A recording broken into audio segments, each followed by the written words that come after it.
Welcome to another Founder Wisdom Pod with Jeff Coyle. Jeff is co-founder at Market Muse. He's also chief strategy officer there. He co-founded Silver Bluff Brewing. So we're gonna talk about his multiple startups. Jeff Coyle Consulting, that one has been going on since the 2000s. So we may be lucky and talk about the dot-com boom and bust that Jeff have witnessed and lived through. We're gonna talk about AI content mostly today, guys. So it's gonna be a fun one. Stay tuned. This one is presented to you by podpar.com. If you want to start or scale or monetize your own podcast, you can go to podpar.com. I can help you start and scale your podcast and get you paid in the meanwhile. Jeff, welcome to the pods. Tell me a bit more about yourself and Market Muse. Hi, how are you? Thanks for having me. I'm looking forward to it. Market Muse is a content intelligence platform that sets the standard for content quality. So for nearly a decade, we've been giving teams information about how to prioritize their content plans, how to update content with quality in mind. And we built an automated platform using artificial intelligence for now about a decade. And now we are continuing to innovate, provide more ways of teams to do automated clustering, prioritization, and building things that nobody else has built before. So, what is good content nowadays? Is it spicy? Is it different? Is it creative? Is it visual, aka multimedia? What can I do to have folks engage more with my LinkedIn content, for example? Yeah, and we focus on content from a text perspective. So we're trying to give you information about what it means to be an expert on a topic. So we want to give teams more time to be able to come up with and spend more time being a storyteller, spend more time focusing on their LinkedIn driving activity, not so much on the content that's, on their website, not so much questioning like, do I have any blind spots?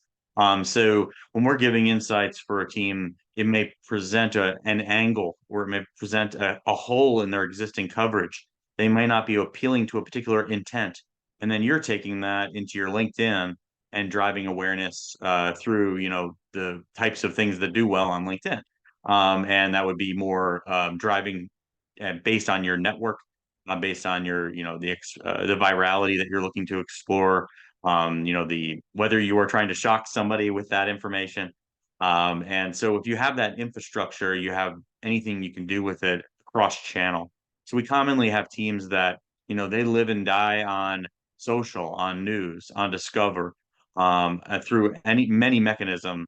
But they also have the infrastructure on their site that tells the story that they are an expert on that topic so that they can win on the tip of the spear that's discover or the tip of the spear that's news. So we work with, large publishers who you can't just write one article about X and have it win. You need that entire that buyer journey or the learning journey covered. And so we help them get to that, comprehensiveness level. How much do they need to keep publishing in order to maintain or grow? And what do they need to put themselves in a position so that they can win on their favorite channel, whether it's social news or otherwise? Right. Your platform looks more like website content, for example. What's the difference between, let's say, you guys and SEMrush, for example? So a SEMrush is going to be it's basically a huge database, right? It's everything, and we have one too. We also are a data solutions provider. We have a huge database of keywords, huge database of search results. But where we're different is we're able to understand what it means to be an expert on a topic, whether we had that data or not. So we're able to understand if you truly knew everything there was to know about this topic, how would you cover it? Would you cover it with just a page? Would you need an entire, 20,000 pages? What are the intents you need to cover? And then we're able to also read your site. So we read your existing site. We understand what you've covered, how much you've done it, where have you done it well, thin content, really in-depth content, where have you been successful, right? So when we cross-reference the universe of all information with what you have, it gives us unique insights and allows us to prioritize that. So where a SEMrush is more along the lines of a big, slicing and dicing of a database, and you have to draw your own conclusions. They've come up with a few other, things that are related to, correlations we're really trying to get to the bottom of what you currently are about, what you could be about, and then what has the world of information told us you should be about. Right. What do you think is the future of search engines? I've never been an SEO guy myself, always preferred like paid ads. Is it because I love the quick results and I'm lacking of patience? Maybe. Maybe it's because I tried SEO and failed and failed and failed and didn't try hard enough. But it seems that nowadays Google is being overtaken by Mr. Chad GPT. I search for my answers now in Chat GPT, not in Google, and tend to get way better answers. And GPT, it's quick, it's instant, and it gets to the point. Do you feel that Chat GPT will take over what Google is right now? I think you have and I see them as multiple, currently I see them as multiple melee or multiple combats, right? I love it all too. I've done paid my entire life. I've been doing this for 25 years, as scary as that sounds.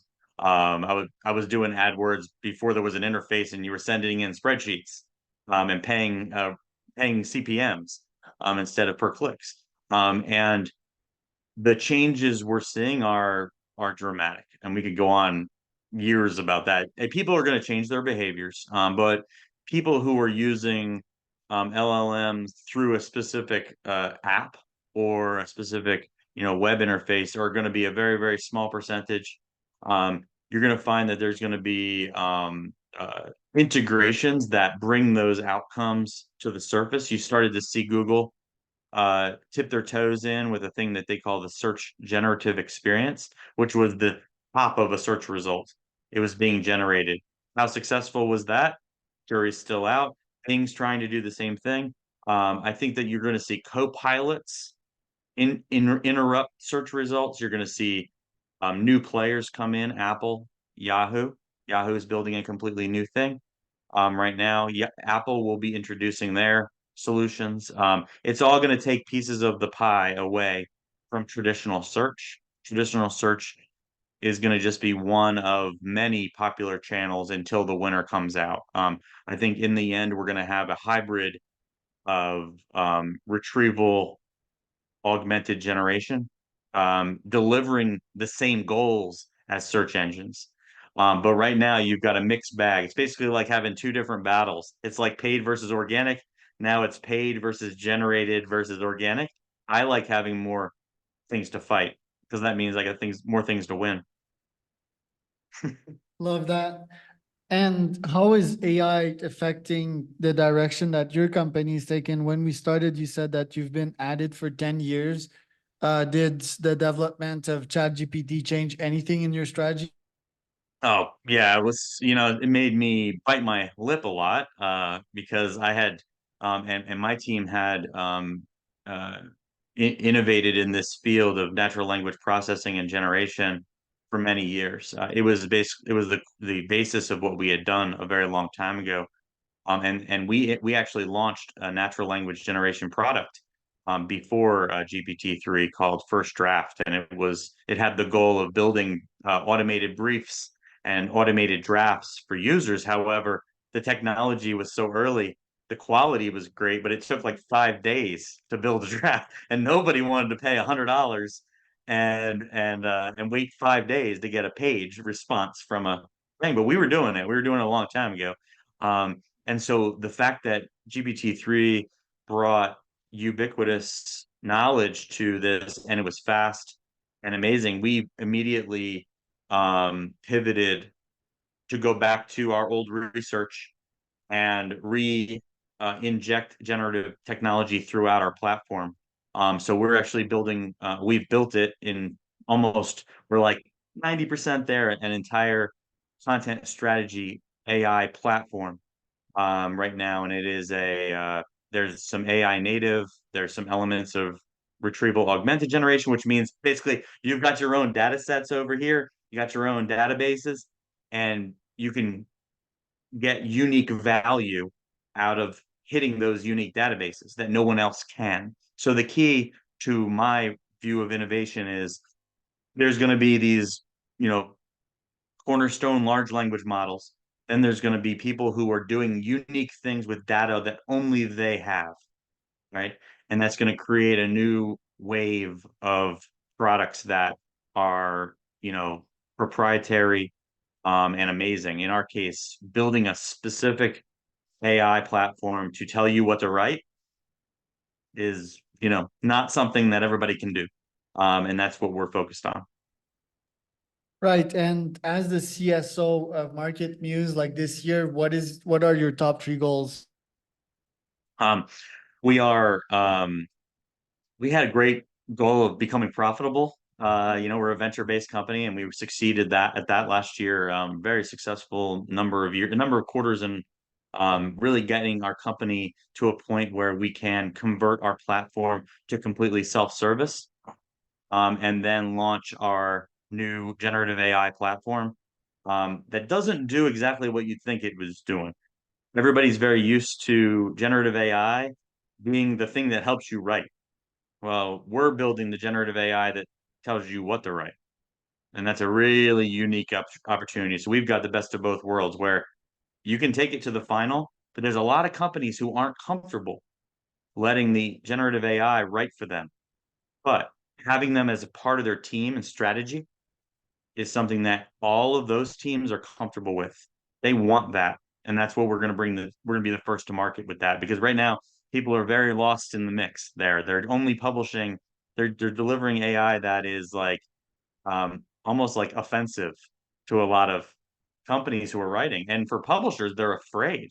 I mean, look at Sports Illustrated. Look at a lot of these publishers, Red Ventures, who, you know, because they adopted these things without thinking about human in the loop concepts and without thinking about other metrics, they have, they've risked their businesses. And so, we're providing a way of integrating AI without putting your business at risk. So how many paid customers since now? And Market Muse has, about 200 so paid customers on our premium product. About 500-ish of our on our self-service offerings, and I think we have about 10,000 active free or non-recurring revenue customers. And then yeah, so we've been around for about 8 or 9 years So in market around 500K MRR, something like that? not published as we're private, but yeah, I mean we're in that we're So how in could you get to we're like in a, a zone. yeah, it's pretty good. How could you get to 1 million this year? Like what would it take to make a 2x leap? It's a great question. I think the only way we get there is to pivot the platform to be self-service and PLG, and then have a scalable unit that somebody can purchase that they want to consume. And that's where we're headed right now. So yeah, 1 million would be a good day. Get back on the show, and we'll call that call the level, right? Yeah. Yeah, I'll try the product myself and let you know Mhm. about the experience, For because sure. PLG is so hard. You need to be so obsessed with a seamless onboarding and almost Yep. immediately demonstrating value. Yep. And the That's been our challenge. competition, yeah, they Yeah. have like hundreds of millions in funding. So they have like a team of 25 just for the onboarding. So how do you get there and compete as a smaller but fierce competitor? I think it's through having made so many mistakes with it. And is really it. We've taken shots at it, but we never went 100% in on that. And like you said, it's that time to value. It's the onboarding. It's the, when you're selling to a team, PLG is even more complex because you have users and then you have buyers, right? How do you create a solid experience for someone who was a writer or just an SEO, right? And I'm an SEO, so I can say just an SEO, right? They're just trying to optimize content, right? Or they're the content marketing leader, right? They all have to have a good, unique experience. How do you do that? That's where we've really required that human onboarding, that human touch to be successful. When you're selling to a team, PLG is an extra special, and you see examples of it all over the place, but it's very rarely done in a way that you and I can look at it and go, "Oh, that's clearly what PQL is, right? A product qualified lead." You look at Slack. when the team sends their, I forget what number it is, 8,000th message, right? Instantly a PQ, a product qualified lead, right? So that's a very simple PQL. In our case, it's, we haven't really had a strong signal, PQL signal of a strat, but what we're going to be doing is delivering the value of strategy to everyone. And what we're looking for is someone who values making decisions.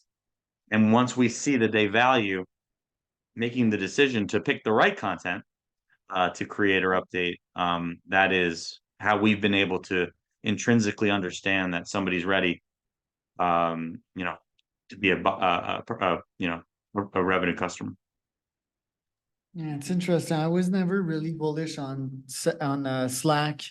They Yeah. always like dropped at the last minute or subscribe and then drop them for Microsoft Team, then go back to Discord. And yeah, nowadays I don't have much employees as well, but yeah, they never really got me, like as a customer. So, and God knows that they had a great product, but then comes the competition, I mean, at the end of the day, you send instant messages.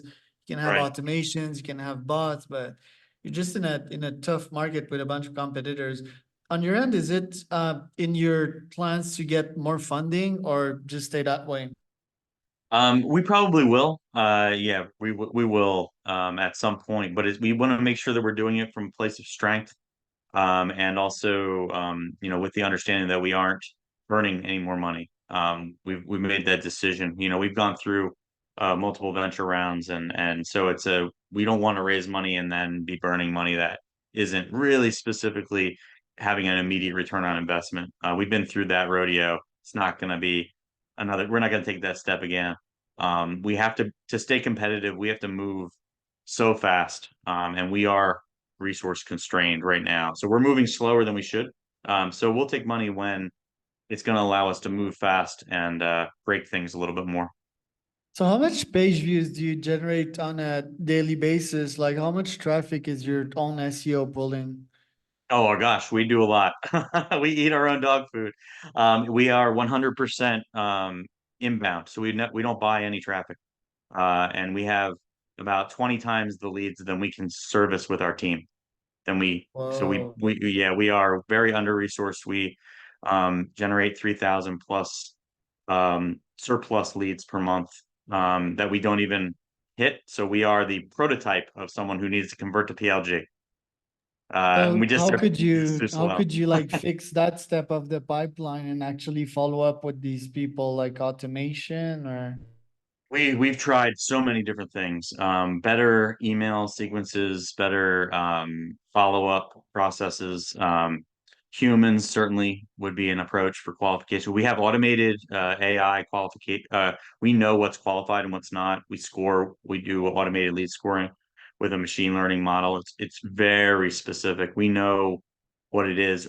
So the options would be, lower price points, simplified self-service onboarding, um, you know, uh, better time to value. It's PLG fundamentals to get more of them using our platform and knowing what they can buy. Right now, I think where we are is they go in, they see the value, but it's not really extremely clear what they should buy and whether they should buy it. And that's something that we're working on. So. what does it take to be I'm a very honest with I know we know where a lot of our challenges are. We have a tough competitive landscape at that low level. There's a lot of products that look like ours, right? But they don't do what we do. And that becomes a little bit tough. There's a lot of copycats. When we started, we were the first people to deliver a brief in software and the first person to give this type of a editor experience. And now there's over 50 software products that deliver the editor experience with recommendations in the right way. what does it take to be a great CSO? I think it's passion. You got to really care about the problem you're solving.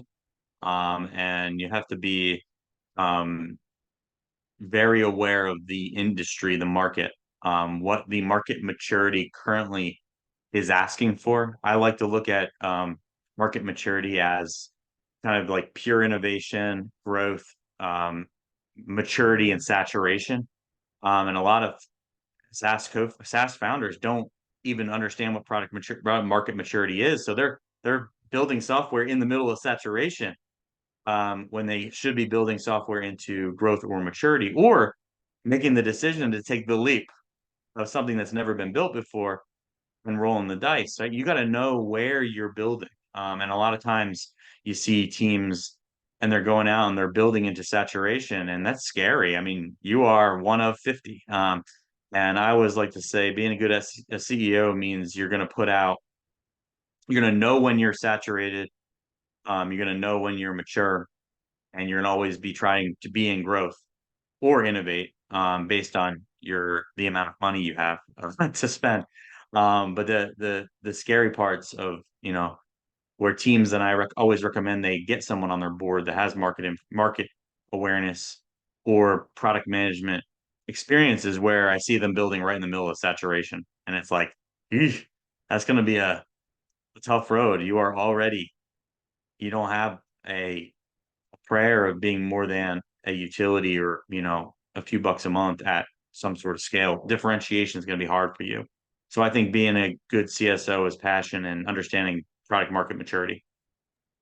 How do you balance strategy with execution, analytics, and new conclusions to test out?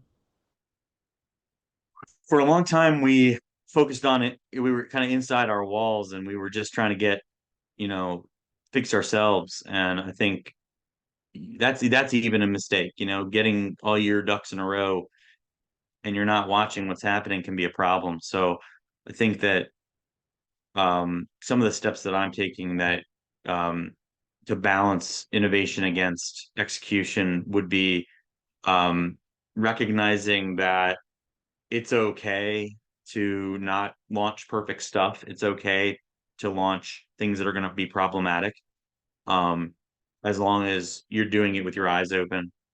You're make the conscious, get the team unified on speculation, get the team unified on innovation. And I think that that's when you play to your appropriate market, and your maturity. I think a lot of teams, they try to grow up too quick. When you grow up too quick, you end up, taking way too long to do stuff, right? If you don't work at IBM, you shouldn't be waiting years between releases, right? You shouldn't have 185 pages of documentation for that release. You should probably have one. And if anybody wants two, they can ask for two, right? But those are the types of things that I focus on. I want to ride the knife edge of innovation while still making sure everybody's on the same team. And it's hard. Keeps me up at night. It is, and parallel to that, you have a beer brand. How's that doing? We are one of the fastest growing breweries in Georgia. We won the US Open, for our flagship in 2020, silver medal, and then we won the World Beer Cup last year, for that same product. And we just recently won Beer of the Year with that same number one. So a lot of times at these competitions, people will win awards with like some random beer they made. We actually win them with our number one sellers. So it's fun. It's been a successful entity. We're a profitable brewery in 2024, which is in 2023, which is very rare. We have a, killer tap room, and we're continuing to grow. We just expanded, across Georgia, and, we are, uh, doing amazing things with very little, considering what we've been able to do, with a team. There's very few, self-starter beer brands, that have grown as fast as we have. Very impressive to say the least, dude. How do you manage your time and how do you decide where to input your energy? Oh gosh, that's my worst enemy. I have two small children. I have a 5 and a 7-year-old. We have obviously things we've spoken about. Um, I am uh, I am very guilty of not managing my time well. I've gotten better over the years. Um, I know the percentages of my time and where it should spend. I'm really, really sensitive, to those. I time boxed for years where I would actually time track, aggressively to find my mistakes, to find my errors. I would love to have support, like a EA, those types of things. But I'm very incompatible. My lifestyle and the way that I work is very incompatible with those things. So I struggle with that, and I still do. I struggle with perfection. I wouldn't say that I struggle on my side. I call it like a chaotic flow. I'm at ease with the fact that I'm doing a bunch of things and Yep. sometimes some will be in the red, and then I Yep. balance out. Some would call it like Exactly. running from one side to the other. To me, it has become natural. It is. It's very impressive that you got like that you won these titles while running that company. I Props to you for that. I'll have a taste have of a it great team. whenever I'm nearby. Till then, where can we find out more about you, Jeff? Um, if you look at marketmuse.com, look me up at Jeff Coyle at LinkedIn, Jeffrey_Coyle on the X Twitter. I answer everything, or you can shoot me an email, Jeff@marketmuse.com. If you're in Georgia, Silver Bluff, we're available lots of places. And shoot me your feedback there, Jeff@silverbluff.com. We've got a great social presence for that. So if you do like beer, some fun stuff to look at. And I appreciate this discussion. Always makes me think about that chaos. Is this level of chaos good for me? It And is it's good to hear somebody who is embracing that and being okay with some of the suck that my comes with it. pleasure, dude. Well, thanks for coming today.